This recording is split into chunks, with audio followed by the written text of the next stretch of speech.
Welcome to Feminine Sexual Healing. If you're an intelligent woman who's interested in the leading edge of personal growth, tune in to this podcast to learn how to attract healthy, fulfilling relationships, how to have more passion, health, and vitality than ever before, and how to receive incredible abundance in your life through the power of sexual healing. I'm your host, Amrita Grace, and I'm the award-winning, best-selling author of Reclaiming Aphrodite, The Journey to Sexual Wholeness. I want to begin this episode with a quote from Peter A. Levine from his book, Waking the Tiger, Healing Trauma. Trauma begets trauma and will continue to do so, eventually crossing generations in families, communities, and countries until we take steps to contain its propagation. End quote.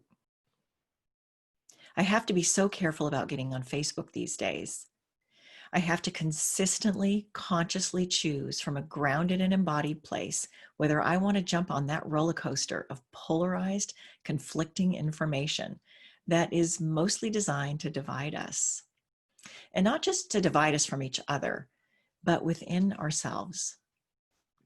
Intensity, overload, and trauma are at an all-time high right now between COVID and the horrifying, senseless killings of Black Americans. While it's important to be tuned in to the plight of humanity, I believe it's even more important to do so from an embodied and grounded place. Otherwise, it's too easy to get pushed and pulled this way and that way, and to let emotions run rampant with no effective way to process them. So much trauma is being activated right now in everyone. Trauma that is hundreds, even thousands of years old, that has been passed down through generation after generation. And that trauma does not live in our minds or even in our emotions. It lives in our bodies. I just finished reading a phenomenal book called My Grandmother's Hands: Racialized Trauma and the Pathway to Mending Our Hearts and Bodies. I really resonated with this book right from the start, because it addresses intergenerational trauma, something I've been working with and talking about in the context of sexual wounding for years. The author, Resmaa Menakem, has researched this quite thoroughly in his work as a trauma therapist, as well as in the 111 footnotes provided in the book. I actually read every single one of those footnotes along the way. And then I took his free online course that's available on his website as well. I learned a great deal about racialized trauma, white fragility, and white body supremacy that I was completely unaware of. And I have a lot more to learn. We can't possibly make good choices unless we're grounded and settled in our bodies. And even for someone as grounded as me, it's a challenge to stay in my center when I expose myself to my Facebook feed. There was a time when that feed was a source of inspiration and upliftment for me, but times have changed. So I've taken to being very selective about when I visit that space and for how long. I don't keep a Facebook tab open on my browser anymore. And when I do log in, I click straight to my timeline rather than succumbing to the feed. So how do we stay embodied, grounded, and settled with the overload of trauma that gets activated in our bodies just from watching the news or YouTube videos or social media posts? What I notice in myself is that such a high degree of mental intensity and overload quickly accumulates as unspent emotional energy and elevated stress levels. And this energy builds up in our bodies to the great detriment of our health. Over time, it leads to health issues, lowered immunity, depression, and a loss of hope. I know how important it is to manage these overloads as they arise.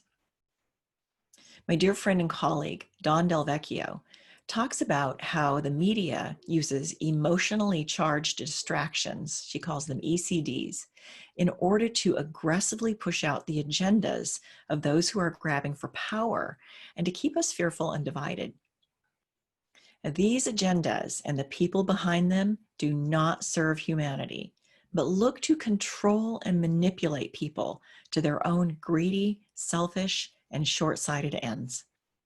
Dawn says, at this time of great change, they are rolling out one ECD after another to create planetary destabilization.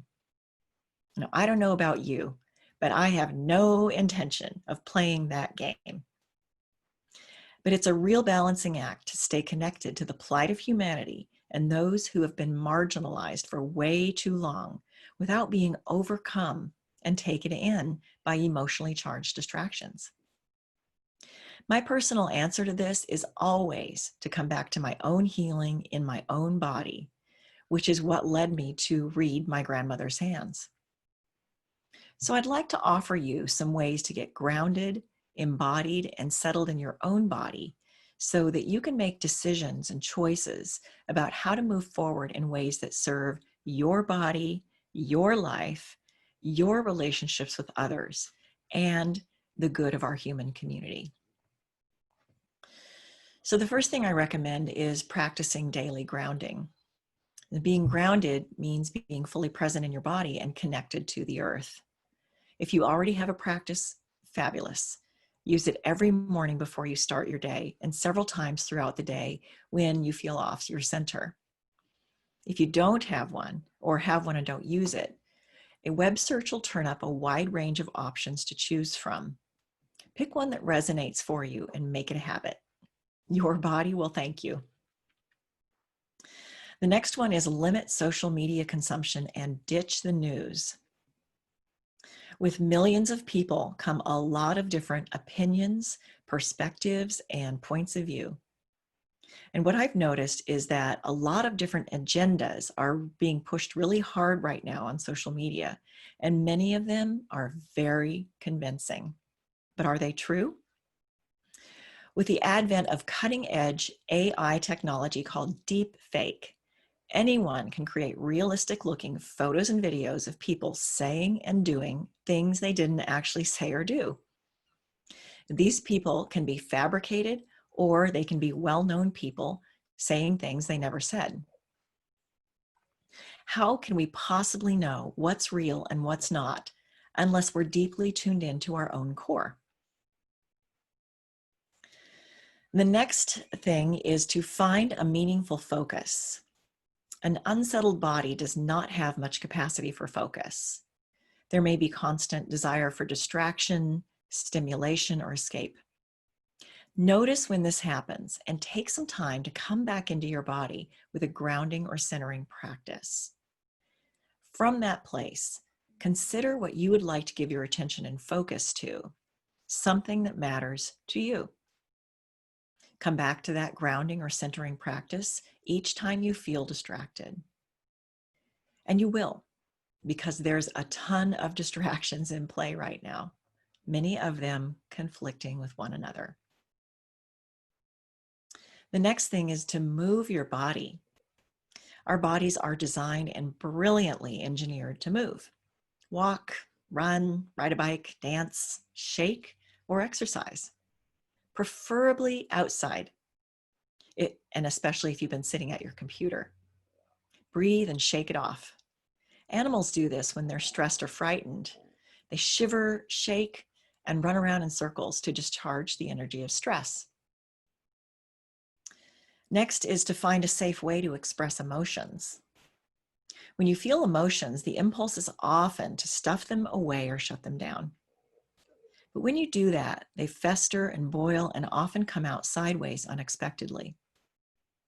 It can be uncomfortable to feel what you feel sometimes, but it has tremendous value to your body, your life, and your relationships.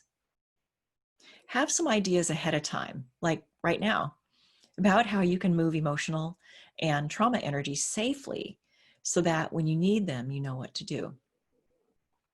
So what I mean by safely is safe for you, safe for other people, and safe for the world around you. I've used couches, overstuffed chairs, and cushions to move my anger. It's also very helpful to make sounds that go with the emotions. It's amazing how much energy making sounds can move, and very quickly. Next thing is to get out in nature. There is nothing like nature to soothe the body, mind, and soul. Even sitting on a stoop looking at a bush can make a difference when you really let it in. Get to a park if you can, or if you're lucky and privileged enough to have nature out your door, just step outside. When you're with nature, be fully present and really take it in. Textures of tree trunks, leaf shapes, the way plants move in the breeze. Open your senses to the sounds, the sensations, and the colors, and be present with all of it.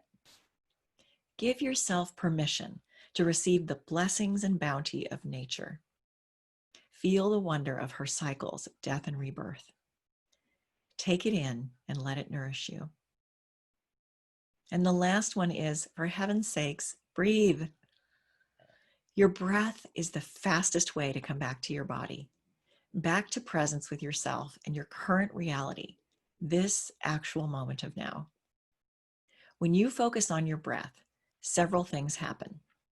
Thoughts fall away, emotions have permission to move, and you come back to your body, and space opens up inside you and around you. Make those breaths deep and slow, and don't stop until you get all the way here and now. Now, in closing, I want to say that there's nothing wrong with outrage, protesting, marching in the streets, and calling for change. But ultimately, the change that most needs to happen is in our own bodies. When we can show up free of intergenerational trauma, we can truly be a contribution on this planet. Intergenerational sexual trauma is also present in every one of us. I offer safe, sacred, therapeutic sexual healing workshops for women where we work directly with your body and your energy to move that trauma out so that you can have truly connected, supportive relationships and live a passionate life of meaning and purpose. It's really not necessary to relive events or even to talk about them, and you'll be amazed at how much change, healing, and growth can happen in a short amount of time. I'll put links for you in the show notes. Thank you for listening. Please visit our website at sacredfemininесchool.com for lots of great resources and information about how to enjoy a lifetime of passion, vitality, and fulfilling relationships. Be sure to subscribe to Feminine Sexual Healing with Amrita Grace to get notified of new episodes. Until next time, remember that sexual healing is the fast track to feminine power and embodiment.